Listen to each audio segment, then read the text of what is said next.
Good. It's going to be nice meeting new people, seeing what's going on, seeing what other people have to say as well. Well, I'm a young health champion, and the point of us being here today is to represent the views of people of our age. I'm expecting to see an awful lot of discussion around how the public sector partners can work closer together.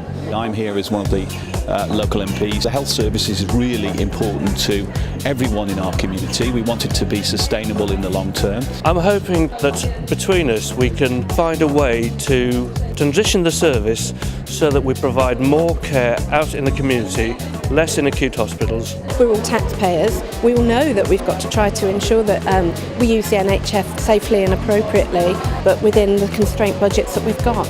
I'm interested to see Sir David Nicholson, see what he has to say. Perhaps he can galvanise people into coming to this consensus. This is going to be a really interesting day. You're not just here to listen to people.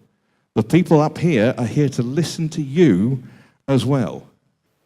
The call to action consultation has allowed us to speak to you and to hear from you, our public, our patients, our staff and our clinicians, about what's important to you and your families and what a local NHS should look like. We need to hear about your experiences, what it feels like when you access our services, what works, but most importantly, what doesn't.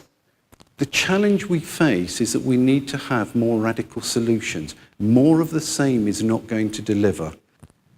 Coming together is a beginning. Keeping together is progress. Working together is success. The people of Shropshire, Telford and the Wrekin are the people who are going to change the NHS going forward. I can support and help you, and I can absolutely guarantee that is what we'll do from a national level. What we're looking at is how you make judgments, because what they're trying to do is solve a problem that there is no simple answer to. Our question is our voice as the public really going to make a difference? Or have you already decided what you're going to do? I think I can definitively tell you that we haven't decided what we're going to do.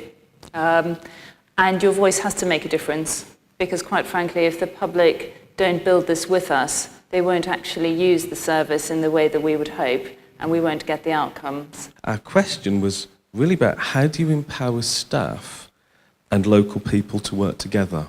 We need to ensure that we strengthen that relationship, because one of the worst places to land is where clinicians feel that they're under constant criticism, and at the same time the public feels they're not getting the care or compassion that they deserve. There's an increasing gap between what people want and what we can afford. What are the radical changes that would fill that gap? If we get volunteers, schools, even people in the workplace to try and help meet our aims, then we can make a much bigger impact than spending a lot of money. What we were hoping for from today is to understand three things. Is there a case for change?